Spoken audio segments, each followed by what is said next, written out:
Sometimes the strongest man in the city isn't the one who walks in with bodyguards.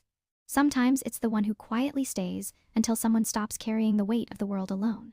The last school bus had disappeared nearly 3 hours earlier, leaving Jefferson Elementary wrapped in the quiet loneliness that only old buildings seem to understand after sunset. Long hallways glowed beneath rows of tired fluorescent lights. Bulletin boards decorated with construction paper stars waited patiently for another morning of noisy children. Outside, a cold October rain painted silver streaks across the classroom windows, while downtown Chicago shimmered several miles away beneath low clouds. Savannah Reed remained inside room 214, unaware that the cleaning staff had already finished the opposite wing. Report cards covered nearly every inch of her desk. Math quizzes formed one stack. Reading journals formed another. Half-finished lesson plans sat beside an empty coffee cup that had gone cold hours ago. At 28, Savannah loved teaching more than she had ever loved anything else. She simply hadn't realized love could be this exhausting. Her shoulders ached, her eyes burned. She rubbed her temples before reaching for another paper, determined to finish just one more assignment before going home. That promise had quietly repeated itself for nearly 4 hours. A soft yawn escaped before she smiled to herself. Every child in her classroom deserved someone who believed in them, especially the ones who arrived hungry, frightened, or convinced they weren't smart enough. She refused to become another adult who gave up too early. Eventually, the words on the pages blurred together. The rain became softer. The ticking clock above the whiteboard slowed into a distant rhythm. Without realizing it, Savannah rested her head against folded arms. The red grading pen slipped gently from her fingers. Room 214 fell completely still. Less than a mile away, a convoy of black SUVs rolled silently through rain-soaked streets, attracting respectful distance from every other driver. The lead vehicle stopped in front of Jefferson Elementary, as though the aging brick building mattered more than the glittering skyscrapers surrounding it. Security stepped out first, scanning every entrance before a tall man exited the second SUV. Roman Castellano wore a charcoal overcoat over an impeccably tailored dark suit, yet nothing about his presence felt theatrical. People often expected powerful men to make noise. Roman rarely did. He simply looked at the school for several quiet seconds before speaking only 4 words. "Wait for me here." None of the security team questioned the instruction. They never did. Roman crossed the empty parking lot alone. Rain tapped softly against his shoulders, while an aging brass key appeared between his fingers. The front entrance unlocked with surprising ease. He stepped inside like someone returning to a place that still belonged to him, though no photograph on the walls carried his name. The familiar scent of old books, floor polish, and dry erase markers lingered in the air. His footsteps remained almost silent as he walked through hallways filled with student artwork. He paused briefly beside a faded mural painted years ago by children whose names had long since graduated from memory. His hand brushed lightly across chipped blue paint before continuing toward the second floor. Unfortunately for Savannah, she never heard him approaching. Room 214 stood slightly open. Warm desk lamps illuminated scattered papers while soft rain echoed against the windows. Roman stopped in the doorway. There she was, a young teacher asleep over unfinished work. One strand of chestnut hair had fallen across her face. Red ink stained the side of her hand. Even sleeping, she looked as though she had simply run out of strength before running out of responsibility. Roman said nothing. Instead, he quietly removed his gloves and picked up the grading pen lying on the floor beside her chair. He placed it carefully back on the desk without making a sound.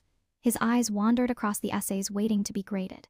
Every page carried encouraging comments written in neat handwriting. Even incorrect answers received patient explanations instead of criticism. Something almost invisible shifted behind Roman's normally unreadable expression. He slowly pulled a student chair beside her desk and sat down. No phone calls, no meetings, no instructions whispered through an earpiece, only silence. Outside, the city continued racing toward tomorrow, while room 214 seemed suspended somewhere between yesterday and sunrise. Minutes became an hour, then another. The rain faded, wind settled, moonlight slowly surrendered to the pale blue glow of approaching dawn. Roman never once looked at his watch.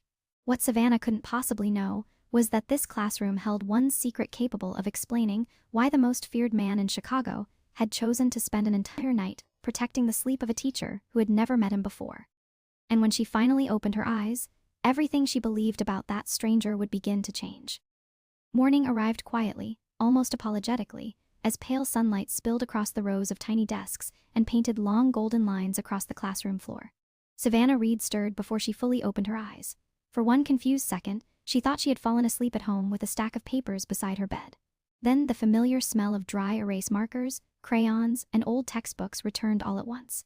Her neck felt stiff. Her coffee cup was still sitting exactly where she had left it. Every paper remained spread across her desk, except one thing had changed. The grading pen she clearly remembered dropping now rested neatly beside her hand. She frowned and slowly lifted her head. A man sat quietly in the student chair next to her desk.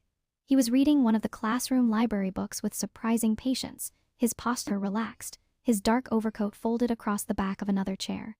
Sunlight reached his face before she could fully process what she was seeing. He looked less intimidating than someone dressed entirely in black should have looked, yet there was something unmistakable about the calm authority surrounding him. It was the kind that never needed to announce itself. Faspana instinctively straightened in her chair. "I am sorry," she said, embarrassed. "The school is not open yet. How did you get in here?" The man closed the book gently before meeting her eyes. "You look like you needed the sleep more than you needed another interruption." His voice remained low and steady, almost careful. She blinked twice, still trying to understand why a complete stranger was sitting inside her classroom before sunrise. Did you stay here all night?" He answered with the smallest nod. "You fell asleep grading papers." Savannah stared at him in disbelief. "Most people would have woken me up. Most people probably would." His answer carried no pride, only quiet honesty. She looked around the room again, searching for some explanation that made sense. Nothing had been touched except the pen. None of the student projects had moved. Her purse remained beside her desk exactly where she had left it. Whatever reason this stranger had for being here, he had respected every inch of her classroom. "Who are you?" she finally asked. He stood, picked up his coat, and offered a polite smile that somehow felt older than his face. "Ron." No last name, no explanation. Just Roman. Before Savannah could ask another question, footsteps echoed somewhere down the hallway. The school custodian appeared outside the classroom carrying a mop bucket. He stopped instantly after noticing the man inside. Surprise flashed across his face before quickly becoming something closer to respect. "Morning, Miss Reed," he called. "Everything all right?" Savannah hesitated. I think so." The custodian nodded toward Roman with unexpected familiarity. "Good to see you again, sir." Roman acknowledged him with a simple nod. No introductions, no conversation. The exchange lasted only a second, but Savannah noticed it immediately. Whoever Roman was, he had been inside this building before. After he walked toward the hallway, she hurried after him. "Wait," he stopped without turning around. "You still have not told me why you were here." For a brief moment, silence settled between them. Rainwater still clung to the windows outside, sparkling beneath the morning sun. Children would begin arriving within the hour. Roman finally looked back. Some places deserve to know they have not been forgotten. The answer raised more questions than it solved. Before Savannah could respond, a black SUV slowly pulled into the faculty parking lot. She had not noticed it earlier. Two professionally dressed men stepped out, but remained several yards away. Never approaching the school entrance, they simply waited. Roman buttoned his coat. "Have a good day, Miss Reed." She watched him walk away with measured steps, disappearing through the front entrance without once looking back. The moment he left, the building somehow felt quieter than it had only seconds earlier. Less than 10 minutes later, teachers began arriving one after another, filling the hallways with cheerful greetings and rolling carts loaded with classroom supplies. Savannah tried convincing herself the entire encounter had simply been a strange consequence of exhaustion. It almost worked, until the assistant principal entered her room carrying the weekly announcements. "You are here early," she smiled. "Or maybe you never left," Savannah laughed awkwardly. "Long night." The assistant principal noticed the open classroom door before glancing toward the parking lot. Savannah hesitated again. A man named Roman. The smile disappeared almost instantly. "Roman?" Savannah nodded. "Do you know him?" The assistant principal remained silent for several uncomfortable seconds before quietly answering. "Only a handful of people still remember why he comes back to this school." Then she walked away before Savannah could ask another question, leaving her standing alone beside the classroom window as the black SUV disappeared into Chicago traffic, carrying with it a mystery that seemed older than the building itself. The rest of the week refused to leave Savannah Reed's thoughts alone. Every morning began with multiplication tables, spelling quizzes, and cheerful voices echoing through room 214. Yet every quiet moment carried her mind back to the stranger who had chosen a child-sized chair over the comfort of his own world. She had met parents who worked 2 jobs, volunteers who donated supplies, and retired teachers who returned simply because they missed the laughter. But she had never met anyone who silently guarded a sleeping teacher without asking for recognition. By Thursday afternoon, she finally convinced herself that she had imagined the significance of the encounter. Chicago had a way of creating unusual stories. Perhaps this had simply been one of them. The final bell rang and students poured into the hallway carrying colorful backpacks almost as large as they were. Savannah stood near the classroom door, exchanging high fives, reminding one student about tomorrow's science project and another about reading 20 minutes before bed. One little girl suddenly stopped and looked toward the front office windows. "Miss Reed," she whispered. "That nice man is back." Savannah followed the child's gaze. Across the parking lot, a familiar black SUV rested beneath a row of maple trees whose leaves had begun turning bright shades of orange and gold. The vehicle remained parked without blocking traffic or drawing attention. No one stepped out. It simply waited. "Do you know him?" the little girl asked. Savannah forced a reassuring smile. "I am not sure that I do." The child accepted the answer and hurried outside with her grandmother. Moments later, the parking lot emptied until only teachers remained. Savannah packed her laptop, locked her filing cabinet, and finally walked toward the front entrance. The SUV was still there. As she reached the sidewalk, the rear passenger door opened. Roman Castellano stepped out alone. He wore another dark suit, though this time without the overcoat. The afternoon breeze carried the scent of rain mixed with fallen leaves. He stood several feet away, leaving enough space that she never felt cornered. "Good evening," he said. "Good evening," she answered cautiously. "You keep appearing at my school." A faint smile touched the corner of his mouth. "It has been my school much longer than it has been yours." That unexpected answer immediately caught her attention. "What does that mean?" Instead of responding directly, Roman looked toward the playground where a forgotten red ball rested beneath a swing set. Children's laughter had already faded, leaving only the creaking chains moving gently in the wind. "Does room 214 still have the old oak bookshelf?" he asked. Savannah blinked. "Yes, we keep our reading corner there. It used to stand in another classroom." She waited for him to continue, but he simply watched the school building with quiet familiarity. His attention never drifted toward his waiting vehicle or the men standing discreetly nearby. Everything about him suggested that this ordinary public school mattered far more than any business meeting he could have attended instead. "You know this building better than most of the staff," Savannah observed. "I remember the hallways." Again, his answer revealed almost nothing, while somehow saying far more than she could understand. Before she could ask another question, the school principal stepped outside carrying a cardboard box filled with donated library books. She stopped the moment she noticed Roman. "You came back," she said warmly. Roman stepped forward and accepted the heavy box before she could protest. "You should not carry this by yourself, you always say that." The principal laughed softly. "Some things never change." Savannah watched the exchange with growing confusion. The principal clearly knew him, yet she spoke with neither fear nor surprise. Instead, there was genuine gratitude in her expression. Together, they carried the books inside the front office, while Savannah followed several steps behind. Roman placed the box carefully beside the circulation desk. The principal thanked him before answering a phone call from another teacher.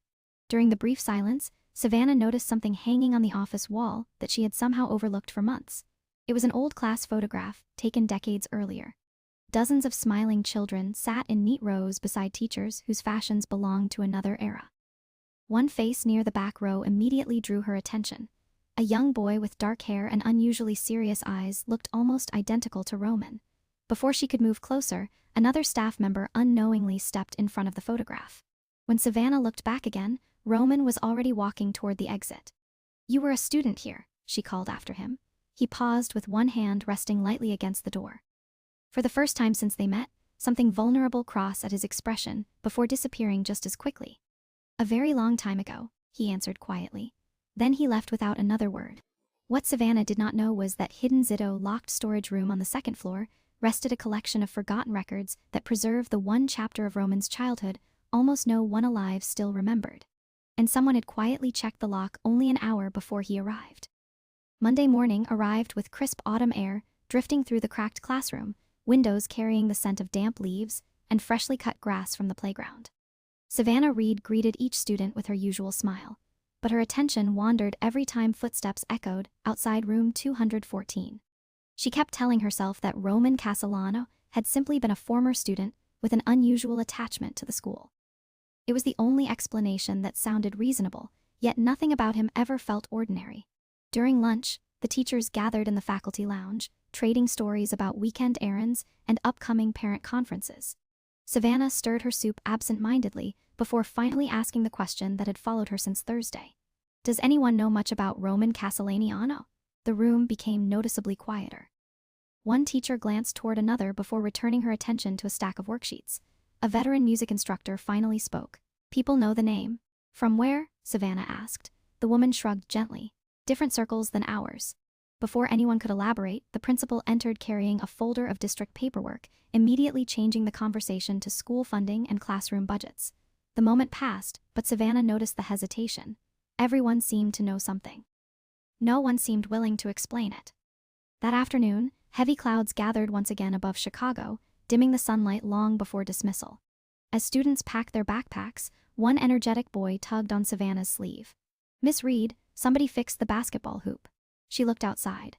Maintenance crews had struggled with the damaged hoop for nearly 2 months because the district claimed repairs would have to wait until spring funding became available. Yet there it stood perfectly straight with a brand new backboard shining against the gray sky. Another teacher joined her at the window. "They finished before sunrise," he said. "Nobody knows who paid for it." Savannah looked across the playground without saying a word. For reasons she could not explain, one name immediately came to mind. After the final student left, she walked outside to inspect the newly repaired court. Fresh concrete still surrounded the support post. Everything had been completed professionally. A small maintenance sticker listed the installation company, but no donor name appeared anywhere. It was as though someone wanted the children to enjoy it without ever knowing who had made it possible. "Pretty nice, is it not?" the school custodian called while locking a side entrance. Savannah smiled. "The kids are going to love it." He nodded proudly. "Whoever arranged it specifically asked that no plaque be installed." She looked toward him. "Did they say why?" The older man rested both hands on his ring of keys before answering. "They said, children should never feel like gratitude has to be attached to a name." His words lingered long after he disappeared inside the building. Twilight settled quickly. Savannah returned to room 214 to finish organizing tomorrow's science materials before heading home. As she placed construction paper into colorful bins, she noticed something unusual near the classroom doorway. One of the small student chairs had been positioned facing the teacher's desk instead of the reading corner. It was the same chair Roman had quietly occupied that first morning. She clearly remembered pushing it back against the table before leaving on Friday. Curious, she walked over and absently touched the worn wooden backrest. A tiny carving near one leg caught her eye. The initials RC had been etched into the wood decades earlier, almost hidden beneath layers of faded paint. Her heart skipped unexpectedly. Hundreds of students had attended Jefferson Elementary over the years. The initials could belong to anyone. Still, the coincidence unsettled her. Before she could think further, a soft knock interrupted the silence. The principal stood in the doorway holding a thin folder. "I thought you might still be here." Savannah accepted the folder. "What is this?" "Old classroom inventories. We are cleaning storage next month." She smiled apologetically. "Would you mind checking whether anything in room 214 should be archived?" Savannah flipped through the aging papers until one handwritten note slipped free and landed gently on the floor. It listed classroom furniture reassignments from more than 20 years earlier. Beside one entry, someone had written in blue ink "student chair transferred from room 108 after winter semester." She looked back at the carved initials. The principal noticed her curiosity. "Funny, is it not?" she said. "Some furniture stays longer than the people who first used it." Savannah looked up. "Do you know whose chair this was?" The principal hesitated just long enough for the silence to become noticeable. "I know enough to say that some stories belong to the people who lived them." She offered a warm smile before leaving the classroom.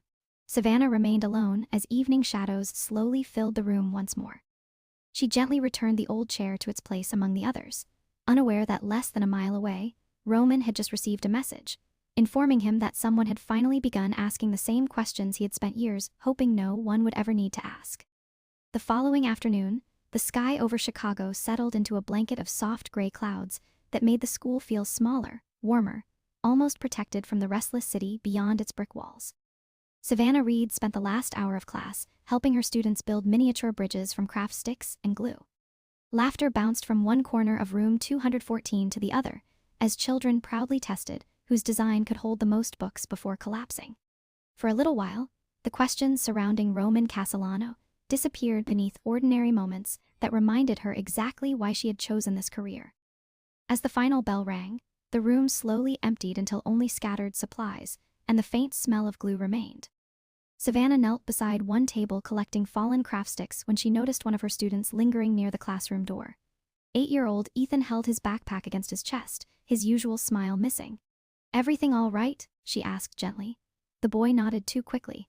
"I just do not want my grandma to worry." Before Savannah could ask another question, an elderly woman hurried into the hallway, looking slightly out of breath. She apologized repeatedly for arriving late after a city bus had broken down several blocks away. Savannah assured her everything was fine and walked them both to the front entrance. As they stepped outside, cold wind swept across the parking lot. The grandmother looked toward the repaired playground with surprise. "I remember when this school looked forgotten," she said quietly. "Now it feels alive again," Savannah smiled. "The children deserve that." The older woman studied the playground for another moment before adding almost to herself, "Someone has been taking care of this place without asking anyone to notice." Those words stayed with Savannah long after the pair disappeared down the sidewalk. She returned inside to finish preparing next week's reading activities. The building gradually emptied until only distant footsteps from the custodial staff echoed through the halls. Around 6 o'clock, the principal knocked softly on the classroom door. "You are staying late again," she said with a knowing smile. Savannah laughed. "I promised myself I would leave before dark today. That promise sounds familiar." They shared a quiet laugh before the principal handed her a small envelope. This arrived without a return address. It was marked for room 214. Curious, Savannah opened it carefully. Inside was a receipt from a local bookstore. Every title listed belonged to the reading program she had requested at the beginning of the semester, but had been told the district could not afford. 40 brand new books had already been paid in full. There was no signature. Only one handwritten sentence rested at the bottom of the receipt. "Every child deserves a story that reminds them they matter." Savannah read the sentence twice before looking back at the principal. "Do you know who sent this?" The principal's expression remained calm. "I have learned not to ask questions when kindness arrives quietly." Was it him? The principal did not answer immediately. Instead, she glanced toward the classroom library where several empty shelves still waited to be filled. Sometimes gratitude grows stronger when it is anonymous. After she left, Savannah carefully placed the receipt inside her desk drawer, unable to shake the feeling that she already knew the answer. What she did not know was that less than a mile away, Roman sat inside a conference room overlooking the Chicago skyline, while several business associates discussed investments and expansion plans. He listened politely until one of them mentioned postponing a scheduled meeting because of a school supply delivery across town. Roman looked up for the first time in nearly 20 minutes. "Children should never wait because adults are discussing money," he said calmly. "Rush the meeting instead." No one argued. Within seconds, calendars shifted and conversations moved on as though his decision required no explanation. An hour later, long after the meeting had ended, Roman stood alone beside a rain-speckled window, watching the city lights appear one by one. A trusted associate quietly approached. "She has started asking questions," the man said. Roman remained silent. "Would you like us to discourage her curiosity?" Roman turned slowly, his expression imposed but unmistakably firm. "No. She may eventually find the records if she reaches them on her own, then she was meant to." The associate gave a respectful nod before leaving the room. Back at Jefferson Elementary, Savannah finally packed her laptop and switched off the classroom lights. As she stepped into the hallway, she noticed a faint glow beneath a door she had never paid much attention to before. It was an old storage room at the far end of the second floor, a room that every teacher simply walked past without question. Tonight, however, someone had forgotten to close the door completely. Through the narrow opening, she caught a glimpse of dusty filing cabinets, faded yearbooks, and rows of carefully labeled archive boxes stretching into the darkness. Before she could take another step, the custodian called from downstairs that he was locking the building in 5 minutes. Savannah looked once more toward the half-opened door before reluctantly turning away, never realizing that inside those forgotten cabinets rested a single worn student file capable of changing everything she believed about Roman Castellano. The image of the half-open storage room stayed with Savannah Reed throughout the entire weekend. She tried to focus on grocery shopping, laundry, and preparing next week's lesson plans, but every quiet moment brought her thoughts back to the forgotten hallway on the second floor. By Monday afternoon, curiosity had grown stronger than caution. After her students left for the day, she finished answering a few parent emails before making her way toward the old storage room carrying a clipboard to make her visit appear official if anyone happened to ask. The hallway was unusually peaceful. Sunlight filtered through tall windows at the far end of the corridor, turning floating dust into tiny specks of gold. The storage room door was closed this time, but not locked. She pushed it open carefully. A cool, dry scent of aging paper and polished wood filled the room. Metal filing cabinets lined one wall while shelves overflowed with forgotten science kits, faded classroom decorations, and neatly labeled archive boxes. Everything had been organized decades earlier and then quietly left behind as new school years replaced old ones. Savannah walked slowly between the shelves, reading handwritten labels that stretched back almost 30 years. Old yearbooks, maintenance reports, faculty newsletters, student awards. It felt less like entering a storage room and more like stepping into the memory of the entire school. A soft voice interrupted the silence behind her. Looking for something? She turned quickly to find the school librarian standing in the doorway with an apologetic smile. "I hope I am not breaking any rules," Savannah admitted. "Not really," the librarian replied. "Most teachers never come in here because they assume nothing interesting survived." She stepped inside and gently straightened a leaning stack of archive boxes. Sometimes old schools remember more than people do. Savannah hesitated before asking, "Do you know anything about Ronan Castellano?" The librarian paused just long enough for the question to settle between them. "I know he still cares about this building. Was he a student here?" "Yes," the answer came easily. "Do you know what happened?" The librarian slowly shook her head. "Only pieces. Many records were sealed after staff changes years ago. Privacy policies became stricter." She glanced toward a row of locked cabinets near the back wall. "Some files are no longer available to ordinary staff." Savannah followed her gaze. One cabinet stood apart from the others with a newer lock and a small brass tag that simply read permanent records. "Has anyone looked through those recently?" she asked. "Not that I know of." The librarian smiled kindly, "Although I have noticed fresh dust patterns every now and then." Before Savannah could ask what that meant, voices echoed from the hallway. The librarian excused herself to help a delivery driver downstairs, leaving Savannah alone once again. She wandered deeper into the room until an old display board caught her attention. Several faded photographs had been pinned beneath a handwritten title that read Community Reading Week. Most of the pictures showed smiling children sitting cross-legged while teachers read aloud from colorful storybooks. One photograph had partially slipped from its corner. Savannah gently lifted it back into place and froze. Standing near the back of the classroom was a teenage volunteer with unmistakably familiar eyes, younger, leaner, wearing ordinary jeans instead of tailored suits. But there was no doubt it was Roman. He looked no older than 17, quietly helping a little boy sound out words from an illustrated chapter book. There was no security team, no expensive watch, no sign of power, only a patient young man kneeling beside a child who looked proud after finally finishing the page. Savannah studied the photograph for several long seconds. The date beneath it had almost faded away, but one detail remained perfectly clear. It had been taken years after Roman had supposedly graduated from Jefferson Elementary. He had come back voluntarily. Why? A sudden gust from an open hallway window caused another photograph to flutter loose and drift onto the floor. Savannah picked it up carefully.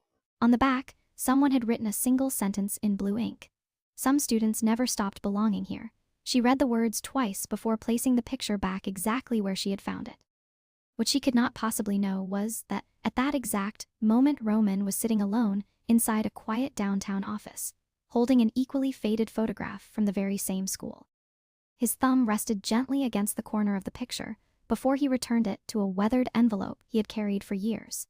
He closed the envelope without speaking, unaware that Savannah had just uncovered the first genuine piece of the story connecting him to Jefferson Elementary, while the truth hidden behind that connection still remained safely beyond her reach.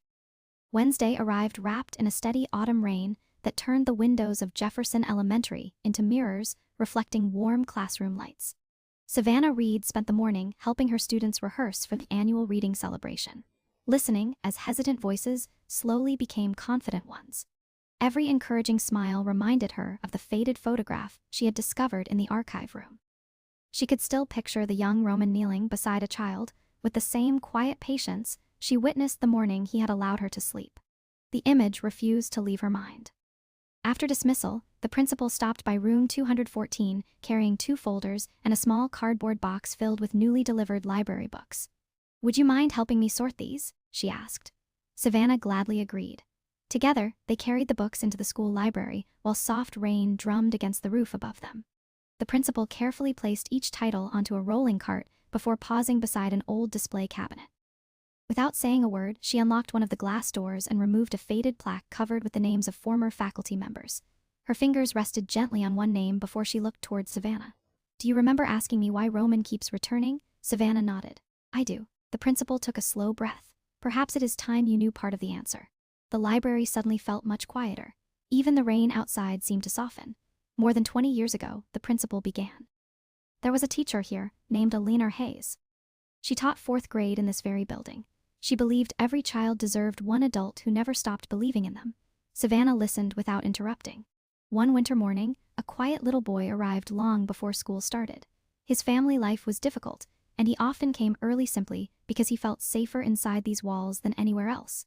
The principal smiled gently at the memory. Miss Hayes never asked questions that would embarrass him. She simply unlocked her classroom every morning, made hot chocolate from the teacher's lounge, and placed a book on his desk before the first bell rang. Savannah slowly realized where the story was leading. That little boy was Roman. The principal nodded. Yes. The revelation settled over the room with unexpected weight. Suddenly, every unanswered question began rearranging itself into something that finally made sense. The repaired playground, the donated books, the silent visits, the student chair. The night spent walking familiar hallways, none of it had been about power. It had been about gratitude that had survived into adulthood. Did Miss Hayes know what he would become? Savannah asked quietly. No one can predict another person's future, the principal replied. She only knew that every frightened child deserved kindness before judgment. Savannah looked toward the rows of library shelves where dozens of children would soon search for stories of their own. Is that why he keeps helping the school? The principal smiled. Roman once told me that everything valuable in his life began in a classroom where someone chose compassion over assumptions before Savannah could ask another question. The principal carefully returned the plaque to its place inside the cabinet. There is more to the story, she admitted softly. But that part belongs to Roman if he ever decides to tell it himself. The conversation ended there. Neither woman spoke again as they finished organizing the books. Later that evening, Savannah gathered her things and stepped outside beneath a sky still heavy with rain clouds. Across the street, a familiar black SUV waited without drawing attention. This time, instead of feeling uneasy, she crossed the sidewalk toward it.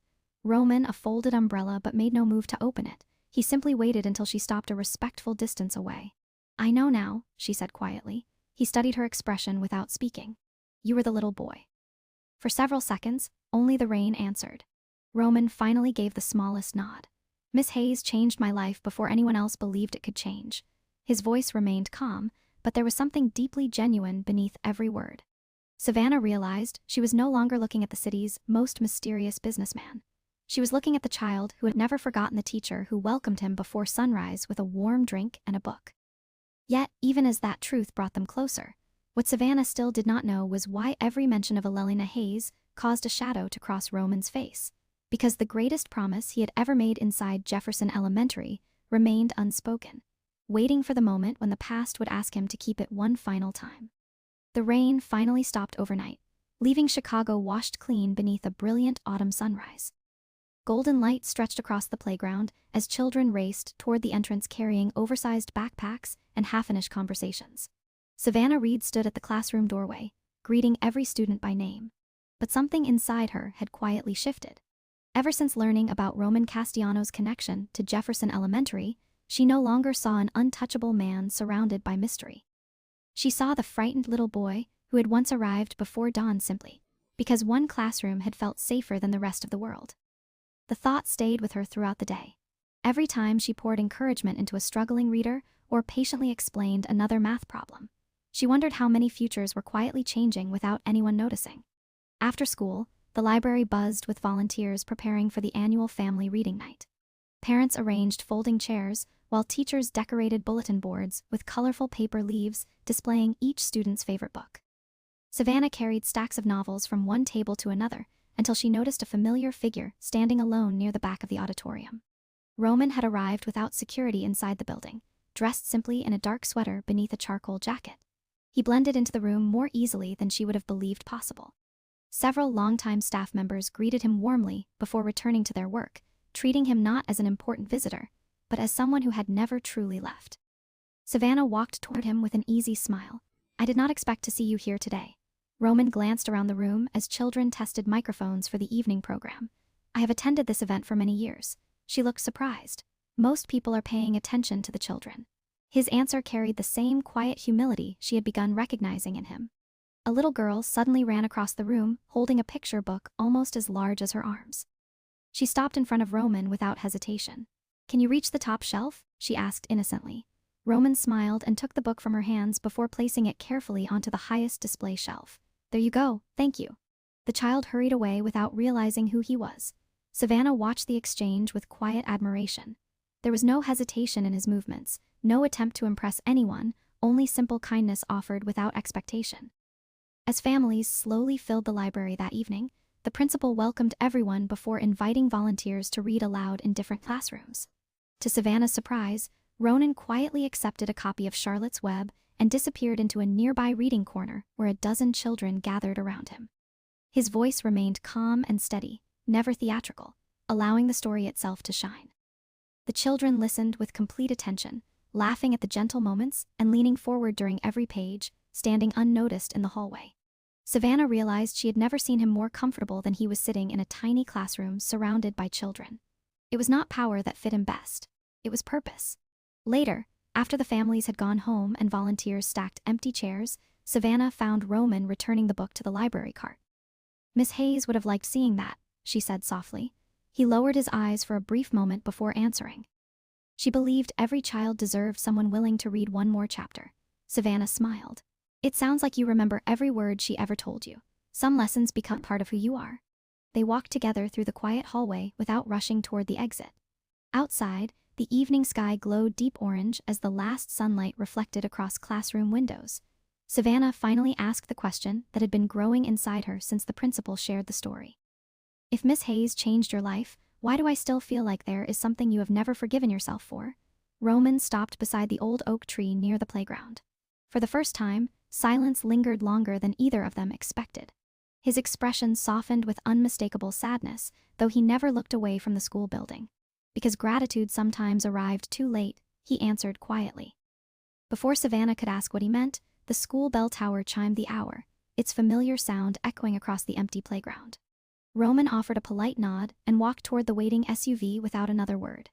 Savannah remained beneath the fading sky, unable to shake the feeling that the greatest chapter of his story had still not been told. And somewhere inside Jefferson Elementary, a forgotten promise continued, waiting to be remembered. The following week settled into a comfortable rhythm that somehow felt different from every week before it. Savannah Reed still arrived before sunrise to prepare her classroom, but now, she occasionally found small reminders that kindness could exist without applause. Fresh boxes of crayons appeared in the supply closet after she quietly mentioned during a faculty meeting that several students had begun sharing broken ones. A leaking classroom window that had waited months for repairs was suddenly fixed over a single weekend. Even the old piano in the music room, silent for nearly a year, returned to life without anyone claiming credit. Every improvement carried the same invisible signature. Someone cared enough to act, yet never enough to be recognized. Savannah no longer needed anyone to tell her who that someone was. One Friday afternoon, the principal invited her into the front office after dismissal. "Would you mind helping me move a few boxes?" she asked. Together, they carried several archive cartons into the same storage room Savannah had explored days earlier. As they worked, the principal stopped beside one of the locked filing cabinets. She reached into her pocket, removed an old brass key, and unlocked a narrow drawer. "There is something you should see," she said softly. She removed a thin folder that had yellowed with age and carefully laid it across a wooden table. The cover simply read student support records. Inside were handwritten notes from teachers who had quietly documented extra help provided to children facing difficult circumstances at home. Savannah slowly turned the pages until one name caught her attention, Roman Castellano. His attendance records showed dozens of mornings when he had arrived more than an hour before classes officially began. There were no disciplinary reports, no complaints. Instead, nearly every page mentioned the same teacher, Miss Elena Hayes. One note written in careful blue ink altogether. Roman stayed after school again today, finished another chapter book, helped organize classroom supplies before going home. He smiled for the first time in weeks. Progress is sometimes measured in very small moments. Another note dated several months later read, "He asked whether classrooms ever stop being safe after children grow up. I told him that kindness leaves the lights on long after everyone goes home." Savannah closed the folder for a moment, overcome by the simple humanity contained inside ordinary school paperwork. "She really changed him," she whispered. The principal nodded. "She never tried to change the man he might become. She simply loved the child standing in front of him." Savannah carefully reopened the folder. Near the back rested a sealed envelope bearing Roman's name in Elena Hayes' handwriting. "Has he seen this?" she asked. "No, why not?" "Because Miss Hayes instructed the school to give it to him only if he ever returned after she was gone." Savannah looked up in surprise, "But he comes here all the time." The principal lowered her eyes. "He has never once asked for anything, not even this." The words lingered heavily between them. Later that evening, Savannah left the school carrying thoughts that felt larger than the city itself. She found Roman standing alone near the repaired playground, watching several neighborhood children enjoy the basketball court long after school had ended. There were no security guards nearby this time, only distant laughter and the rustling of autumn leaves. She walked beside him without speaking for several quiet moments. Neither of them felt the need to fill the silence. Finally, Savannah asked, "Did Miss Hayes ever tell you why she kept opening her classroom so early every morning?" Roman smiled faintly without taking his eyes off the children. "I asked her that once. She said that every child deserves one place where they never have to earn the right to feel welcome." Savannah felt those words settle deep inside her heart. They explained everything she had witnessed since meeting him: the books, the repairs, the reading nights. Even the morning he had allowed an exhausted teacher to sleep instead of waking her. He had been protecting the feeling Miss Hayes once gave him. Savannah turned toward him with quiet certainty. "You have spent years repaying a kindness that never asked to be repaid." Roman's expression softened. "Some debts are too beautiful to finish paying." Before she could answer, the school custodian stepped outside carrying a small cardboard package. "Mr. Castellano," he called. "The principal asked me to give you this if I saw you." Roman accepted the package politely. His eyes immediately recognized the familiar handwriting on the envelope resting inside. For the first time since Savannah had known him, the calm certainty that always surrounded him seemed to disappear, because he realized that after all these years, Miss Elena Hayes had left behind one final message, and whatever waited inside that envelope was about to change both of their lives forever. Roman Castellano did not open the envelope immediately. He held it with both hands, as though the paper itself carried a heartbeat he was afraid to disturb. The familiar handwriting across the front had survived the years with remarkable grace. Elena Hayes. Even after all this time, seeing her name seemed to pull the city around him into complete silence, Savannah Reed remained beside him without speaking. She sensed that whatever rested inside the envelope belonged to a chapter of his life no one else had ever been invited to witness.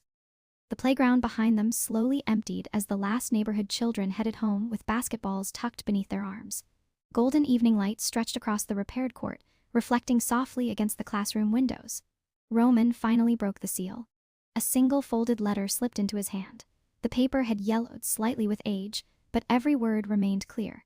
He read the first line quietly to himself before stopping altogether. His eyes remained fixed on the page, while the breeze gently lifted one corner of the letter.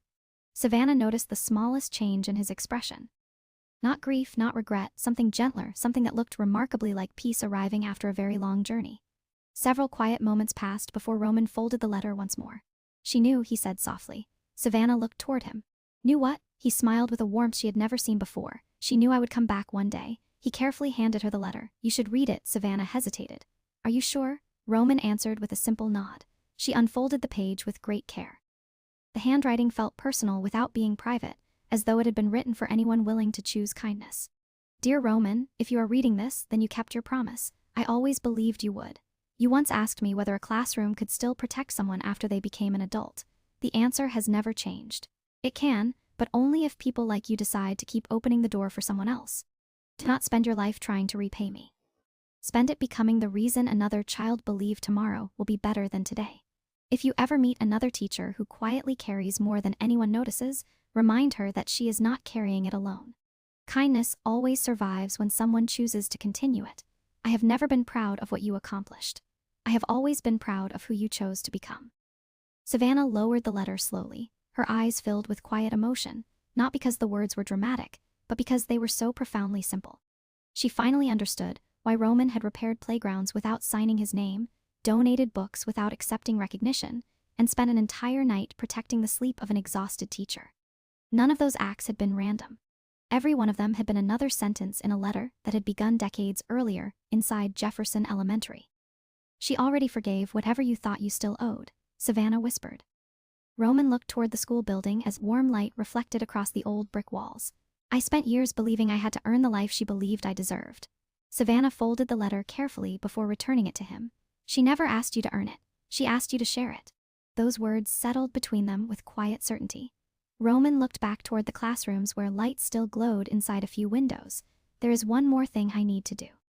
The next morning, before the first students arrived, teachers gathered in the library after discovering workers quietly assembling new bookshelves, comfortable reading chairs, and soft lamps throughout the reading corners. Every classroom from kindergarten through 5th grade had received the same thoughtful improvements overnight. There were no banners, no photographs, and no announcement identifying the donor. Only a small handwritten card rested inside each classroom library. It contained the exact same sentence. Every child deserves one place where they never have to earn the right to feel welcome. Savannah stood silently inside room 214, recognizing the words immediately. She smiled as children began filling the room with laughter once again. Less than a mile away, Roman watched the school from the backseat of his waiting vehicle. When one of his associates quietly suggested placing his family's foundation name on the new library program, Roman gently shook his head. "No, people should know who made this possible," the associate replied. Roman looked toward the children disappearing through the front doors. "They already do." What neither of them realized was that Savannah had just picked up the small handwritten card from her classroom shelf, and on the back, she discovered 4 carefully written words that only she was ever meant to read. "Thank you for staying." The 4 handwritten words remained in Savannah Reed's mind long after the school day ended. "Thank you for staying." They were simple, almost impossibly ordinary, yet they carried a weight that no expensive gift ever could. She slipped the small card inside the same planner where she kept encouraging notes from students, knowing instinctively that she would never throw it away. Over the following days, Jefferson Elementary felt subtly different. The new reading corners quickly became every child's favorite place in the building. Students who had once rushed through independent reading now eagerly curled up in comfortable chairs with books resting across their laps. Teachers quietly noticed the change as well. The building seemed lighter, not because anything extraordinary had happened overnight, but because someone had invested in hope without asking for recognition. One afternoon, the principal stopped Savannah outside the library. "Would you walk with me for a moment?" she asked. Together, they wandered through the quiet hallway where framed class photographs stretched back several generations. They stopped beneath the oldest display case near the front entrance. The principal pointed toward an empty space on the wall. "The school board wants to recognize the anonymous donor who funded all the improvements." Savannah smiled softly. "I have a feeling he will say no." The principal laughed. "He already did." "Then why are they asking?" "Because they believe children should know who to thank." Savannah looked toward the empty wall for a long moment before answering. "Maybe they should thank every teacher who stayed late grading papers instead." The principal turned toward her with quiet admiration. "That sounds exactly like something Miss Hayes would have said."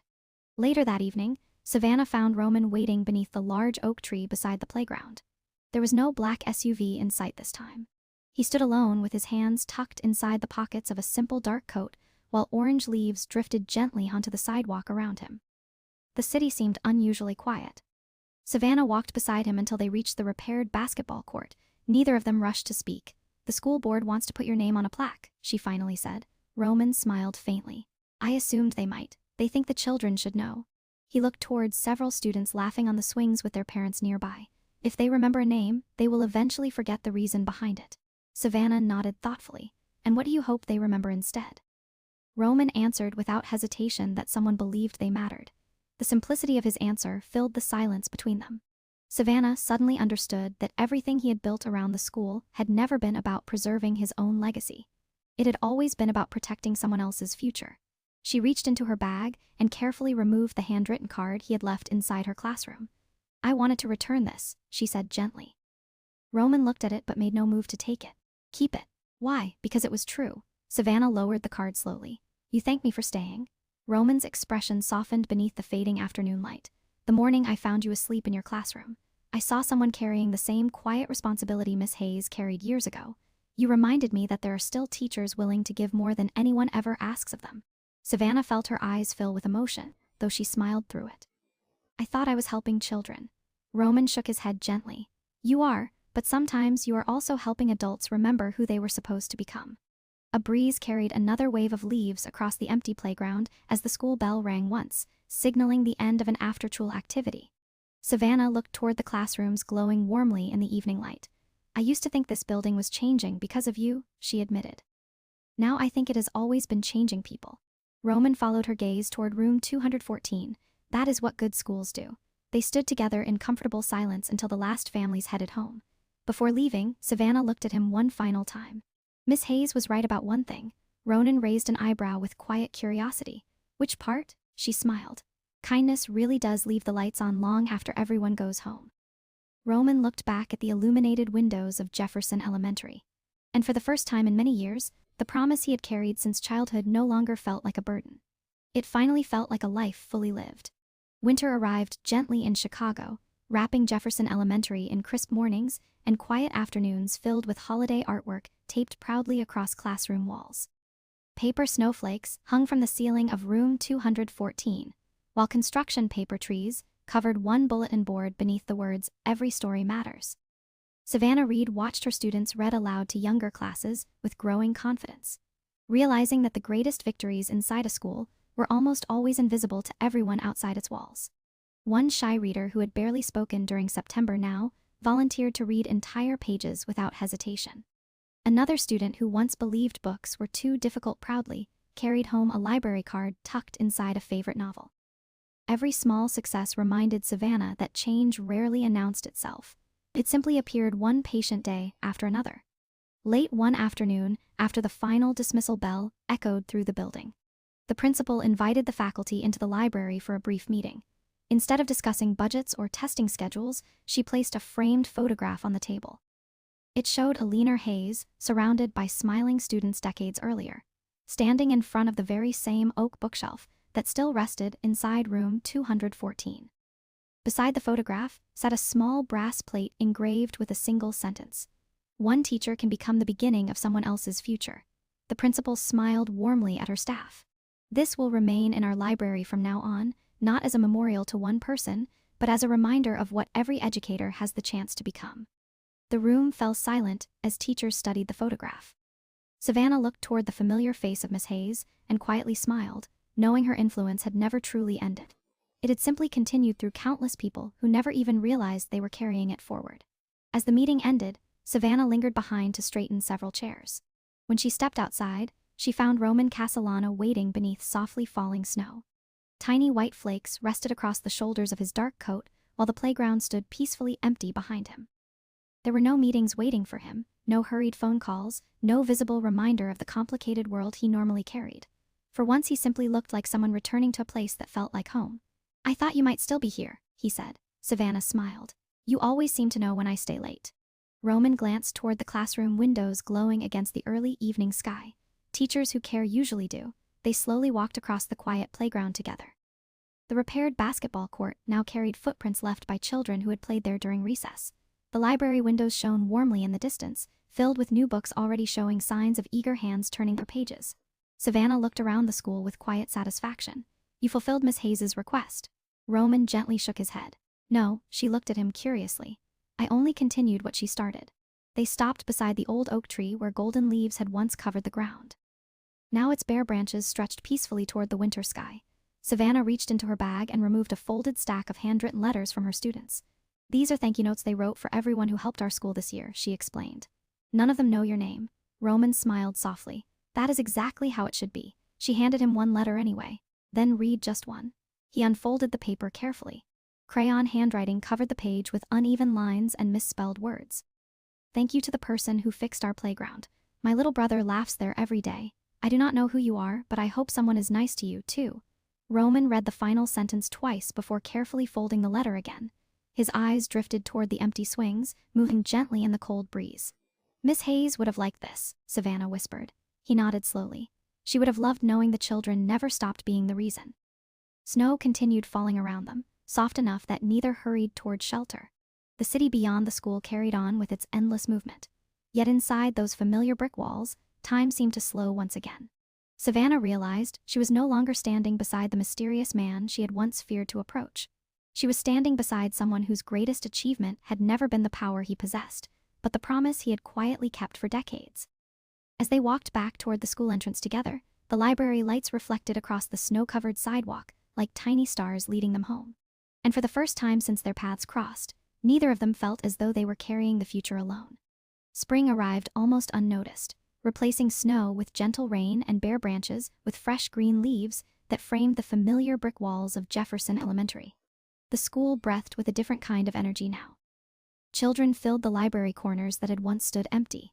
The repaired playground echoed with laughter every afternoon. Teachers smiled a little more often, not because their work had become easier, but because hope had quietly become part of the building again. Savannah Reed unlocked room 214 before sunrise, just as she had done countless mornings before.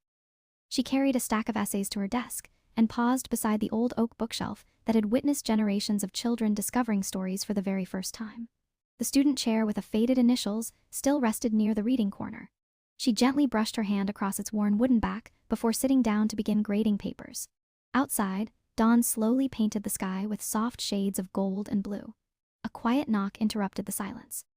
Savannah looked toward the doorway and smiled before a single word was spoken. Roman Castellano stood there with 2 cups of coffee and the same calm expression she had come to know so well. There were no security vehicles waiting outside, no hurried phone calls, no invisible distance separating 2 different worlds, only a man who had returned to the place that had first taught him what kindness looked like. "You are early," Savannah said with a gentle smile. Roman glanced toward the stack of essays covering her desk. "I had a feeling you would be here," she laughed softly. "Some habits are difficult to break." He placed 1 warm cup beside her papers before quietly taking the same student chair where he had sat months earlier while protecting the sleep of someone he had never met. Neither of them mentioned that morning. They no longer needed to. The silence between them had become comfortable instead of uncertain. Savannah opened the first essay while Roman reached for another stack without being asked. "You know, these are 3rd grade reading reflections," she teased. "I may not grade them correctly. I trust your instructions." She handed him the grading guide, smiling as he carefully compared every student's answer against her handwritten notes. The rising sunlight slowly filled the classroom, warming the wooden floors and illuminating the colorful artwork hanging from every wall. Children's drawings of families, dreams, and favorite books surrounded them like quiet reminders of why this room mattered. After several minutes, Savannah noticed Roman smiling at one particular paper. "What is it?" she asked. He turned the page toward her. A little boy had written, "My favorite place is school because everybody lets me try again if I make a mistake." Savannah felt emotion catch gently in her chest. "That sounds familiar," Roman nodded. "It does." Another peaceful silence followed before Savannah looked toward him. "Do you ever wonder what Miss Hayes would think if she could see this classroom today?" Ronan studied the sunlight resting across the old bookshelf before answering. "I think she already can." Savannah looked around the room once more. Nothing about it was extravagant. The desks still carried years of tiny scratches. The bulletin boards would soon need replacing. The classroom clock remained a few minutes fast, yet somehow everything felt complete. The promise that had begun decades earlier had never depended on perfect buildings or unlimited budgets. It had depended on ordinary people choosing compassion every single day. The first school bus pulled into the parking lot outside. Children's voices drifted through the open window, growing louder with every passing second. Savannah gathered the finished essays, while Roman neatly stacked the remaining papers exactly as he had found them. Before standing, he rested one hand lightly against the back of the old student chair. "Thank you," he said quietly. Savannah looked at him with gentle curiosity. "For what?" He smiled, the kind of smile that no longer carried the weight of unfinished promises. "For keeping the door open." The first students hurried into the hallway moments later, filling Jefferson Elementary with the joyful noise that always marked the beginning of another ordinary day. As Savannah welcomed each child into room 214, Roman stepped into the hallway and paused only once before leaving. He looked back through the classroom window where she was already kneeling beside a student who needed help opening a new book.